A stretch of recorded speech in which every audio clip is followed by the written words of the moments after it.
تو عورت کی خوبی، عورت کا حسن اور اللہ کی نگاہ میں عورت کا مقام کب ہے؟ جب وہ شوہر کی فرما بردار ہو اور جینون جگہوں پر اور جینون احکامات میں اس کی مخالفت نہ کرنے والی ہو. نبی صلی اللہ علیہ وسلم نے فرمایا بہترین بیوی وہ ہے جس کی طرف تم دیکھو تو وہ تمہیں خوش کر دے، جب تم اسے کسی بات کا حکم دو تو بجا لائے، اور تمہاری عدم موجودگی میں تمہارے مال اور اپنی ذات کی حفاظت کرے. تو ہمیں ایسی بہترین عورت بن کے دکھانا ہے. رسول اللہ صلی اللہ علیہ وسلم نے فرمایا اللہ تعالیٰ اس عورت کی طرف نظر رحمت سے نہیں دیکھتا جو خاوند کی شکر گزاری نہیں کرتی، حالانکہ وہ اس سے بے نیاز نہیں ہو سکتی، اس کے بغیر رہ بھی نہیں سکتی، لیکن جب وہ ہوتا ہے تو اس سے وہ صرف لڑائی کرتی رہتی اور گلے شکوے کرتی رہتی، کمپلینٹس ہر چیز میں کمپلینٹس. تو شوہر بھی چاہے اس کے پاس کتنی بھی جسمانی طاقت ہے یا مالی طور پر بہت سٹیبل ہے، وہ انسان ہے، وہ ہیومن بینگ ہے، وہ بھولتا بھی ہے، وہ غلطی بھی کرتا ہے. تو ایسی چیزوں کو اگنور کر دینا چاہیے. ہمیشہ گنتی کر کے رکھیں کہ اس کے احسانات کتنے ہیں اور اس کی غلطیاں کتنی ہیں. اگر وہ برابر ہوں تو بھی شکر گزار رہیں، اور اگر اس کی نیکیاں یا احسانات زیادہ ہوں اور غلطیاں کم ہوں تو غلطیوں کی بنا پر اس کی ناشکری نہیں کریں. تو آپ نے خصوصاً اپنے ہسبینڈس کو تھینک یو بولنا ہے، لکھ لیجئے، اور جو ابھی نہیں بول سکتے وہ آئندہ زندگی کے لیے لکھ لیں، دلوں میں لکھ لیں کہ شوہر کے شکر گزار رہنا ہے. اور یہ شکر گزاری آپ کے اپنے اندر اور آپ کے گھر میں اور آپ کے تعلقات میں خوشگواری پیدا کر دے گی. آپ دیکھیں گے کہ وہ شاید منتظر ہو اس بات کے کہ کسی وقت آپ خوش ہو جائیں ان سے، کیونکہ آپ دیکھیں وہ آپ کو خوش کرنے کی کوشش میں لگے رہتے ہیں، اور آپ جب خوش نہیں ہوتے تو بےچارے وہ بھی ناخوش ہو جاتے. تو جب آپ خوش ہوں گے تو آپ کو دیکھ کر وہ دگنے خوش ہو جائیں گے، جب وہ دگنے خوش ہوں گے تو آپ تگنی خوش ہو جائیں گے، اور یوں خوشیوں کا سلسلہ بڑھ جائے گا. پھر اسی طرح عورت کے اوپر یہ بھی لازم ہے کہ وہ اس طریقے پر رہے کہ شوہر دیکھے تو خوش ہو جائے. یعنی بیوی کا حال حلیہ، اس کا اٹھنا بیٹھنا، بات کرنے کا انداز، معاملہ کرنے کا انداز، یہ شوہر کے لیے ایک اٹریکشن کا باعث ہو. یعنی اگر شوہر کو کسی خاص قسم کا لباس پسند ہے تو ایز لانگ ایز وہ شریعت کی حد کے اندر ہے تو عورت کو وہ پہننا چاہیے. اگر کہیں جانے کی بات ہے یا گھر کو کسی خاص انداز میں رکھنے، یا کوئی شادی شدہ زندگی میں بہت سارے معاملات باہم ایک دوسرے کے ساتھ مل کے کیے جا رہے ہوتے ہیں، تو ایسی تمام چیزوں میں شوہر کے ساتھ تعاون اور اس کی مدد اور اس کو خوش کرنا جو ہے وہ لازم ہے. یعنی اپنی شرم و حیا کی بھی حفاظت کرے، اور گھر اور جو بھی اس کے کسٹڈی میں شوہر کا مال یا راز یا کوئی بھی چیز ہے ان سب کی بھی حفاظت کرنے والی ہو. مال کی، گھر کی حفاظت، پیسے ضائع نہ کرے. یہ نہیں کہ شوہر کے گھر، شوہر کے مال اور شوہر کی تنخواہ اور شوہر کی پراپرٹی میں سے چھپ چھپا کے میکے والوں کو مت بھیجتی رہے.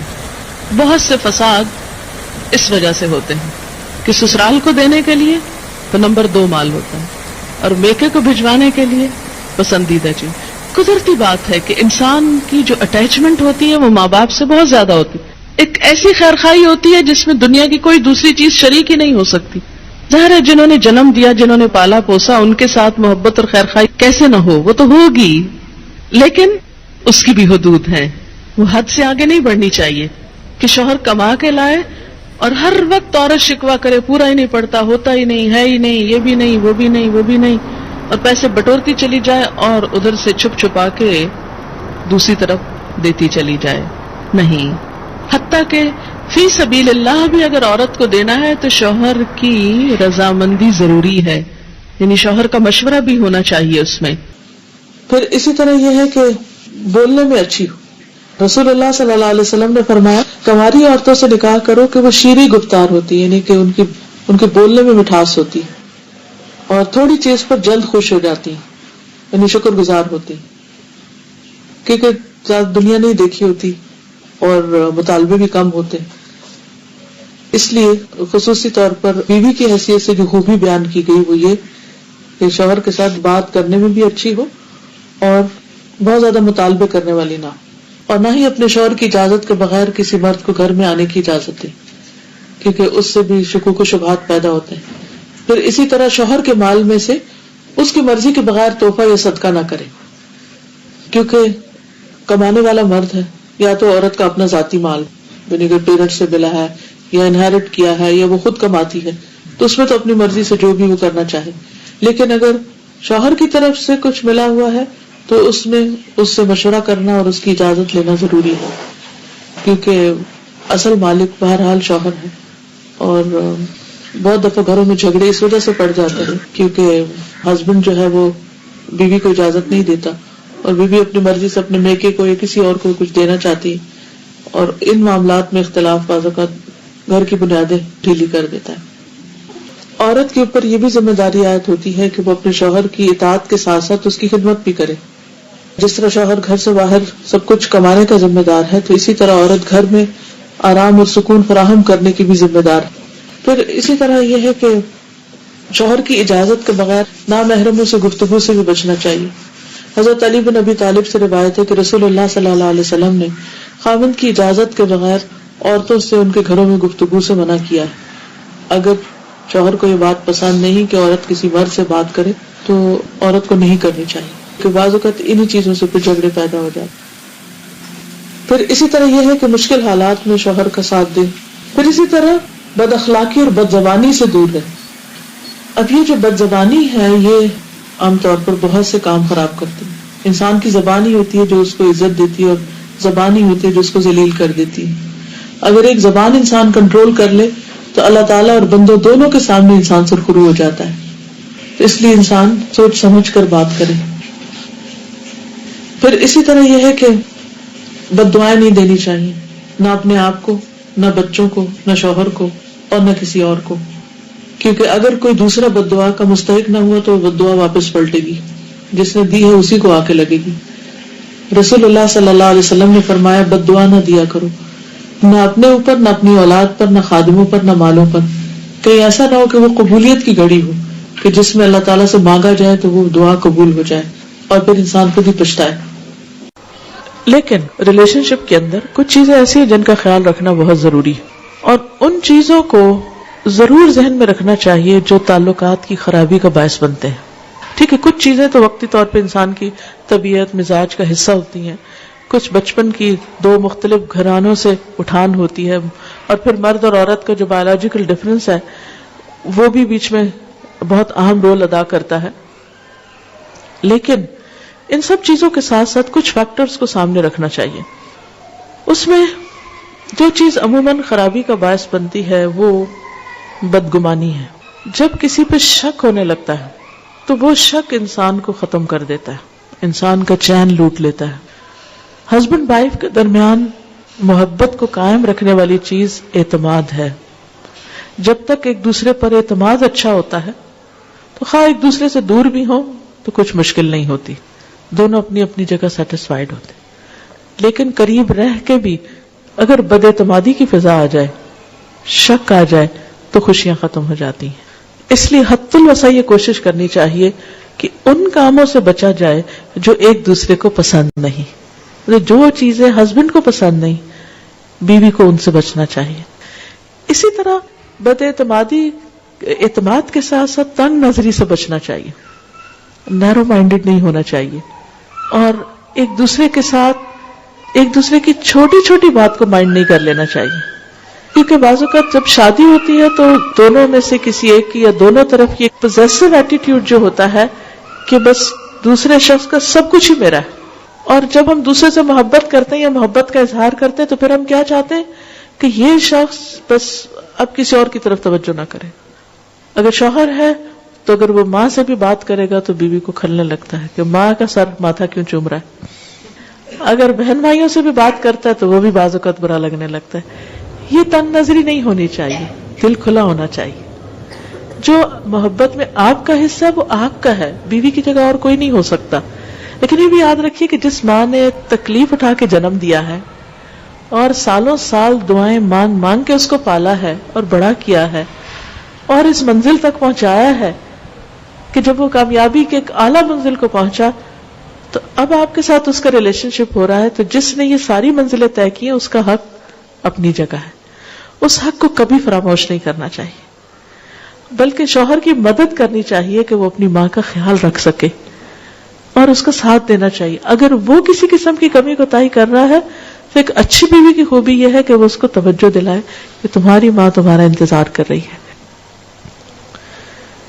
پھر کچھ اور چیزیں ہیں کہ جن کی وجہ سے تعلقات اچھے نہیں ہوتے، اور وہ ہیں ڈسفنکشنل کمیونیکیشن، اچھی کمیونیکیشن کا نہ ہونا. کامیاب شادی کے لیے ہسبینڈ وائف کی کمیونیکیشن کا اچھا ہونا بہت ضروری ہے. اور اگر ابھی تک ہم نے کمیونیکیشن کے گر یا سکلز نہیں سیکھے تو ہم میں سے ہر ایک کو سیکھنے چاہیے. کچھ انسان کے دل کی ضروریات ہوتی ہیں، یہاں ایمان ہونا چاہیے، اسپرچولیٹی ہونی چاہیے. کچھ اس کے پیٹ کی ضرورت ہے، اس کو کھانا کھانا ہے. تو آپ صرف شوہر سے کسی شیکسپیئر کے اوپر باتیں کر کر کے اس کو راضی نہیں کر سکتے کہ آپ نے بہت کچھ پڑھا ہوا تو آپ اس کو روز ایک نئی کہانی سنانے لگتے ہیں. اس سے وہ خوش نہیں ہوگا جب تک آپ کھانا اچھا نہیں دیں گے. اور پھر اسی طرح شادی کا اصل مقصد کیا؟ ہسبینڈ وائف کی سیکشل نیڈز بھی ہیں. اب اگر آپ کھانا بھی اچھا پکا رہے ہیں اور آپ باتیں بھی بہت اچھے کر رہے ہیں اور بڑے اسپرچل بھی ہیں، بڑا ایمان ہے آپ کے اندر، لیکن ہسبینڈ اگر آپ کو بلاتا ہے تو آپ موڈ آف کر لیتے ہیں اور اس کی ضرورت پوری نہیں کرتے، یا اس کے ساتھ محبت سے پیش نہیں آتے، یا اپنی محبت شو نہیں کرتے، تو بھی غلط بات ہے، ریلیجسلی بھی غلط بات ہے. تو یہ چیز بھی بعض اوقات جھگڑوں اور فساد کا باعث بنتی.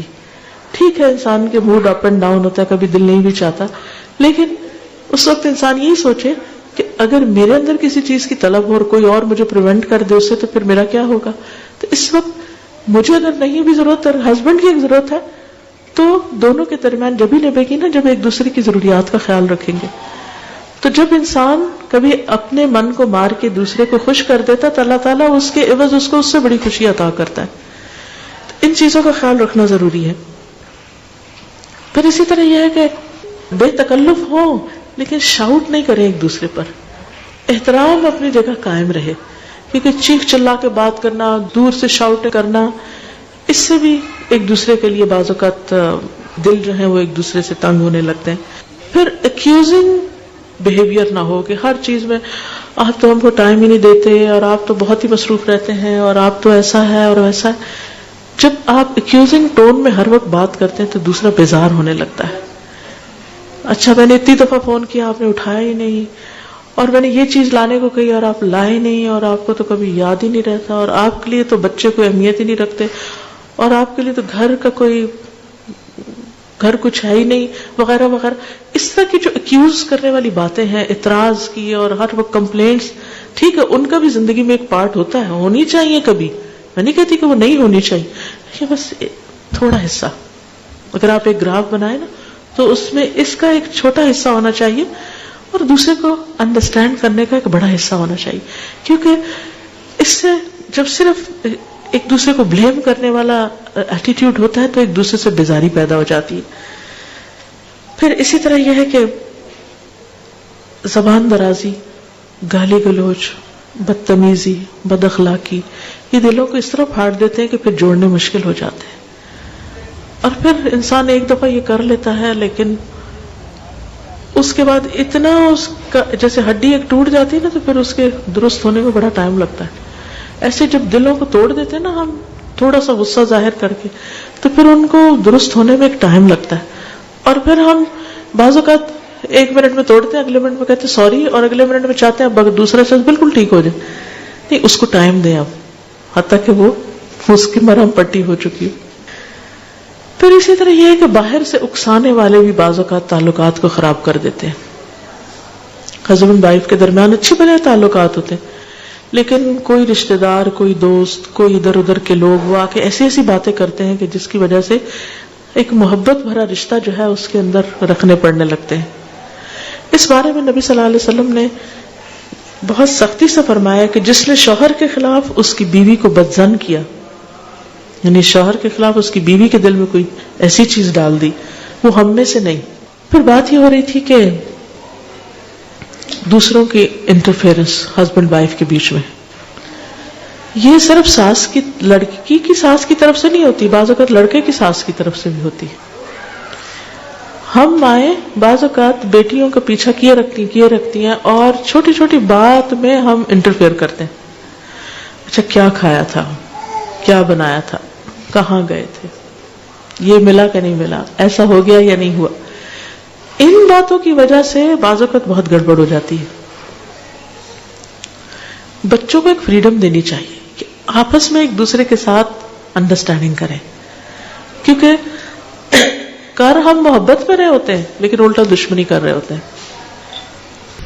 ایک اور حدیث میں آتا ہے عورت شوہر کے معاملے میں کسی دوسرے کی بات نہ مانے، کسی دوسرے کی، حتیٰ کہ پیرنٹس کی بھی.